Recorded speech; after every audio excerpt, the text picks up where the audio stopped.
Have you ever wished you could just X-ray a belief system? Look past the surface and see its deep, internal logic, and maybe, just maybe, see where it's destined to break? Well, that's exactly what we're diving into today, using a powerful framework from author Andrew Corner that explores the hidden code behind our worldviews. It really begs the question, right? How stable are our moral frameworks? When push comes to shove, when things get really tough, do the principles we claim to live by actually hold up? Or do they start to buckle and collapse under the pressure into something else entirely? So the tool the author proposes for this is called PQ analysis. The best way to think of it is like a logical X-ray for ideas. It's designed to show you the skeleton of any worldview, and more importantly, where the hairline fractures are. Okay, so it breaks down like this. P stands for the principle. This is the absolute non-negotiable metaphysical core of a belief system. You can call it the source code. Then you have Q, which represents all the outcomes, the ethics, the politics, the cultural rules that are generated by that P. And here's the kicker. If your P, your core principle, is wobbly, then everything that comes from it is going to be wobbly too.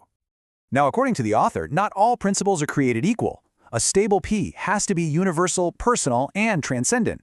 That means it applies to everyone, everywhere, and it isn't tied to physical stuff you can touch. An unstable principle, well, that's the opposite. It's tribal, limited to a certain group, or it's material, tied to things like land or a specific bloodline. And this distinction right here is absolutely crucial for the whole analysis.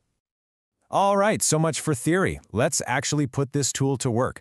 The author applies it to one of the most foundational concepts in Western thought, Imago Dei, the idea that humans are made in the image of God. And he puts two very different interpretations under the microscope.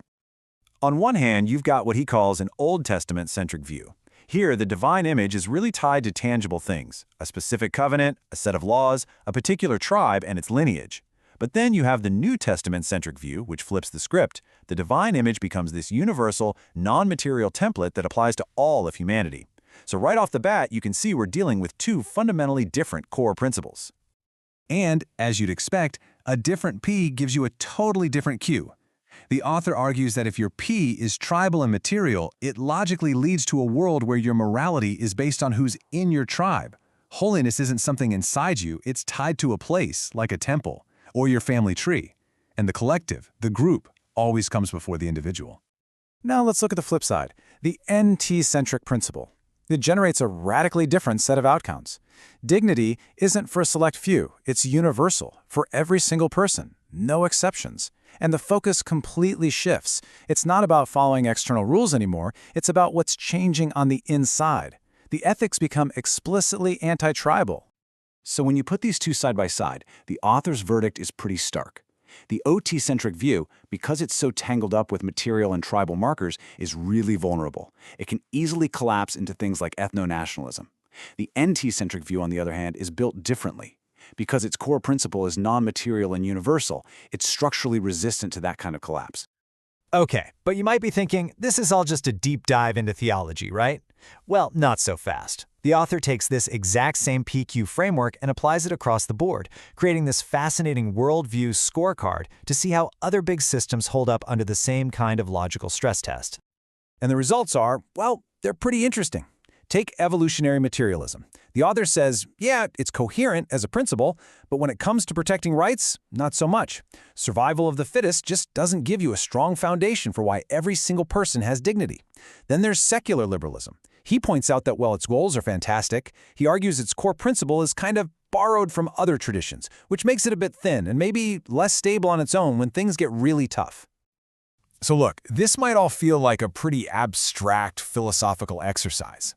But this is where the whole thing suddenly becomes incredibly urgent. The author makes a powerful case that this PQ analysis isn't just about the past. It's maybe the most important way to think about the future of artificial intelligence.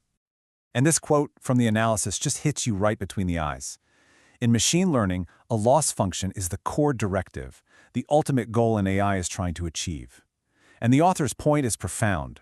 When you choose that function, you're not just writing code, you're embedding a core principle, a P. You are effectively choosing a god for your machine to serve. And that right there is the whole ballgame. The AI alignment problem isn't just some tech puzzle to be solved with better algorithms.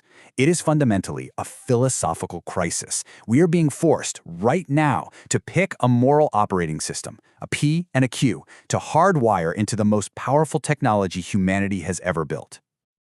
And just think about how this could play out. You tell an AI to optimize for long-termism, it might just calculate that present-day humans are a resource to be spent for a better distant future. Or tell it to maximize happiness through pure utilitarianism. It could easily decide that sacrificing a minority is a logical price to pay for the greater good.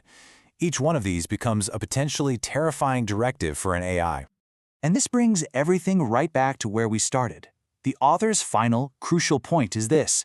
If you build your worldview on an unstable principle, one that elevates a tribe or a nation or some abstract goal above the individual human, you will eventually build an AI that treats actual, living humans as an error in the system, an obstacle to be optimized away. Which leaves us with a heavy question, doesn't it?